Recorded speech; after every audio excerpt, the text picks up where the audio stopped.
দর্শক আমন্ত্রণ জানাচ্ছি কালবেলার লিড নিউজে। আপনাদের সঙ্গে রয়েছে আমি মারিয়া বিনতে ইলিয়াস। আজকে আমাদের লিড নিউজের শিরোনাম, দুর্নীতির গন্ধ পেলেই দুদক অ্যাকশনে। রিপোর্টটি করেছেন জাফর ইকবাল। এবার জানাবো বিস্তারিত। দুর্নীতি দমন কমিশন দুদকের প্রধান কার্যালয় থেকে গত 6 মে সংস্থাটির 35টি জেলা কার্যালয়ে হঠাৎ নোটিশ দিয়ে পরদিন অভিযানের জন্য প্রস্তুত থাকতে বলা হয়। তখনও প্রধান কার্যালয়ের শীর্ষ কয়েকজন কর্মকর্তা ছাড়া কেউই জানতেন না কোথায় অভিযান হবে। তবে প্রধান কার্যালয়ের নির্দেশনা মতে দুদকের জেলা অফিসগুলো অভিযানের সব প্রস্তুতি নিয়ে রাখে। পরদিন 7 মে সকালে ডিজিটাল নথির মাধ্যমে সংশ্লিষ্ট কার্যালয়ে পাঠানো হয় অভিযানের বিস্তারিত তথ্য। যেই পরিকল্পনা সেই কাজ। একযোগে বাংলাদেশ সড়ক পরিবহন কর্তৃপক্ষ BRT এর 35টি জেলা কার্যালয়ে হানা দেয় দুদকের এনফোর্সমেন্ট দল।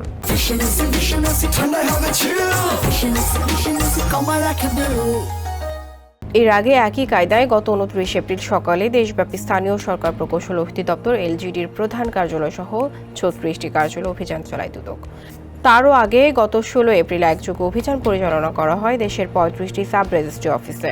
শুধু এই 3টি সিরিজ অভিযানই নয়, দুদক চেয়ারম্যান ডক্টর মোহাম্মদ আব্দুল মোমেনের নেতৃত্বে নতুন কমিশন দায়িত্ব নেওয়ার মাত্র 4.5 মাসে বাংলাদেশ ক্রিকেট বোর্ড BCB সহ 359টি অভিযান চালিয়েছে দুর্নীতি দমন কমিশন। যেসব অভিযানের প্রায় সবই হয়েছে সফল।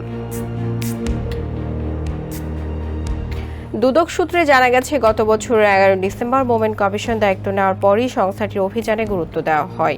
এরপরই সরকারি, আধা সরকারি, স্বায়ত্তশাসিত, জনগুরুত্বপূর্ণ ও সেবা খাতের বিভিন্ন দপ্তরে হানা দেওয়া শুরু করে দুর্নীতি দমন কমিশন।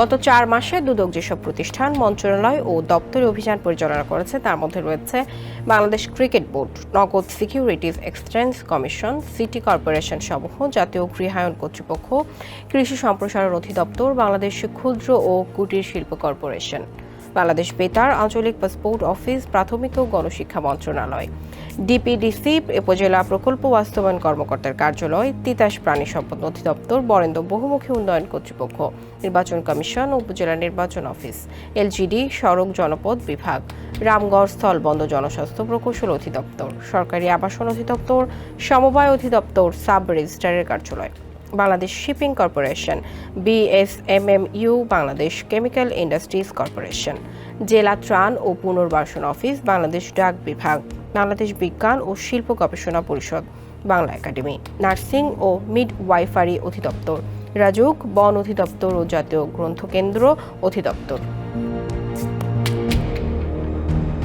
দুদক সূত্রে জানা গেছে, গত বছরের 15 ডিসেম্বর থেকে এপ্রিল পর্যন্ত দুর্নীতি দমন কমিশনের হটলাইন নম্বরে 7127টি অভিযোগ আসে।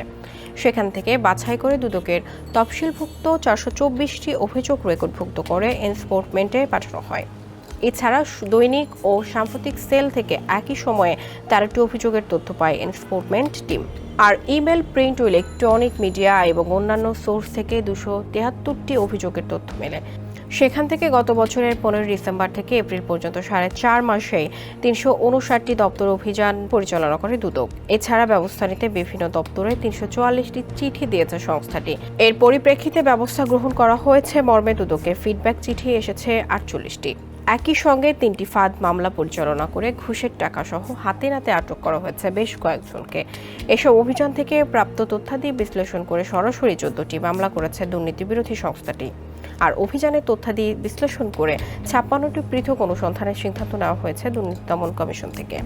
একই সঙ্গে প্রশাসনিক ও অন্যান্য ব্যবস্থা গ্রহণের জন্য 77টি চিঠি দেওয়া হয়েছে। পাশাপাশি 126টি অভিযানের পরিসমাপ্তি করা হয়েছে। এদিকে দুর্নীতি দমন কমিশনের বার্ষিক প্রতিবেদনের তথ্য অনুযায়ী 2023 সালে সংস্থাটি অভিযান চালিয়েছিল 524টি। সে বছর বিভিন্ন দপ্তরে ব্যবস্থা গ্রহণের জন্য 632টি চিঠি দেয় দুদক। ফাঁদ মামলা পরিচালিত হয় মাত্র 2টি, আর অনুসন্ধানের জন্য গ্রহণ করা হয় 68টি অভিযোগ। প্রশাসনিক ও অন্যান্য ব্যবস্থা গ্রহণের জন্য দেওয়া হয়েছিল 183টি চিঠি। এছাড়া পরিসমাপ্তি করা হয়েছিল 295টি অভিযোগ। গত 7 মে বাংলাদেশ সড়ক পরিবহন কর্তৃপক্ষের 35টি জেলা কার্যালয়ে একযোগে অভিযান পরিচালনা করে দুদকের এনফোর্সমেন্ট দল। এই অভিযোগ যশোরের 3 দালালকে হাতে নাতে আটক করে দুদক। এরপর মোবাইল কোর্টে 2 দালালকে অর্থদণ্ড এবং অন্য একজনকে অর্থদণ্ড সহ 3 দিনের বিনাশ্রম কারাদণ্ড দেওয়া হয়। শেরপুরে ছদ্মবেশ অভিযানের সময় বিআরটিএ কর্মকর্তাদের সঙ্গে দালালদের যোগ সাজশের প্রমাণ পায় দুদক। এই অফিসে দালালদের টাকা দিলে পরীক্ষায় পাস আর না দিলে ফেল করে দেওয়া প্রমাণ পায় দুদক। নীলফামারীতে 2 দালালকে হাতে নাতে আটক করে অর্থদণ্ড দেওয়া হয়। বরিশালে ছদ্মবেশে থাকা দুদক কর্মকর্তার কাছে 3,500 টাকার সরকারি ফির লাইসেন্সে 10,500 টাকা দাবি করা হয়। পরে তাকে হাতে নাতে আটক করে 1 মাসের বিনাশ্রম কারাদণ্ড ও অর্থদণ্ড দেওয়া হয়। বাগেরহাটে পরীক্ষার খাতা পর্যালোচনায় ফেল করা প্রার্থীদের টাকার বিনিময়ে পাশ করানোর প্রমাণ পায় দুদক। গোপালগঞ্জ অভিযানকালে লাইসেন্স ও ফিটনেস সনদ ইস্যুতে ঘুষ লেনদেন, রেজিস্ট্রার খাতায় সিরিয়াল নম্বর ফাঁকা রেখে দুর্নীতির সুযোগ রাখা, দালালের মাধ্যমে অতিরিক্ত অর্থ আদায়, দীর্ঘদিন একই কর্মস্থলে থেকে কর্মকর্তাদের অনিয়মে জড়িত থাকার প্রমাণ পায় দুদক। ঠাকুরগাঁওয়ে ব্যবহারিক পরীক্ষায় অংশ না নিয়েও পাশ করানোর অভিযোগ পায় দুদক। দিনাজপুরে 4 দালালকে আটক করা হয়, যাদের 2 জনকে 4 দিন করে বিনাশ্রম কারাদণ্ড এবং বাকি 2 জনকে সতর্ক করা হয়।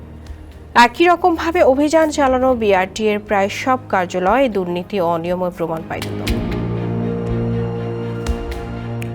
রাজধানী ঢাকা সহ দেশের 35টি সাব রেজিস্ট্রি অফিসে একযোগে অভিযান চালায় দুর্নীতি দমন কমিশন। অভিযানে দিনাজপুরের চিরিরবন্দর সাব রেজিস্ট্রার অফিসে একজন নকল নবিশের কাছ থেকে ঘুষের 24,000 টাকা ও অফিস সহকারীর কাছ থেকে 11,500 টাকা উদ্ধার করা হয়। পরে নকল নবিশকে সাময়িক বরখাস্ত এবং অফিস সহকারীর বিরুদ্ধে ব্যবস্থা নেওয়ার বিষয়ে দুদককে আশ্বস্ত করেন জেলা রেজিস্ট্রার। কুষ্টিয়ার খোকসা উপজেলা সাব রেজিস্ট্রি অফিসের নাইট গার্ড হিসেবে কর্মরত এক ব্যক্তির কাছে 40,000 টাকা পায় দুদকের অভিযানিক দল। গোপালগঞ্জের কোটালীপাড়া উপজেলা সাব রেজিস্ট্রারের কার্যালয়ে গ্রাহকদের কাছ থেকে জমির দলিলের নকল উত্তোলন, সরকার নির্ধারিত ফির চেয়ে দলিল প্রতি অতিরিক্ত 500 থেকে 1,000 টাকা পর্যন্ত বেশি নেওয়ার প্রমাণ পায় দুদক। এছাড়া মোহরার শিখা রানী মণ্ডল ও মোহরার মেশকাতুর রহমানের বিরুদ্ধে দলিল প্রতি অতিরিক্ত 1,900 টাকা থেকে 2,000 টাকা নেওয়ার প্রমাণ মেলে। সিলেট জেলার গোয়াইনঘাট উপজেলা সাব রেজিস্ট্রারের কার্যালয়ে ভূমি রেজিস্ট্রেশনের ক্ষেত্রে প্রতি শতকে 1,000 টাকা ঘুষ নেওয়ার প্রমাণ পায় দুদক।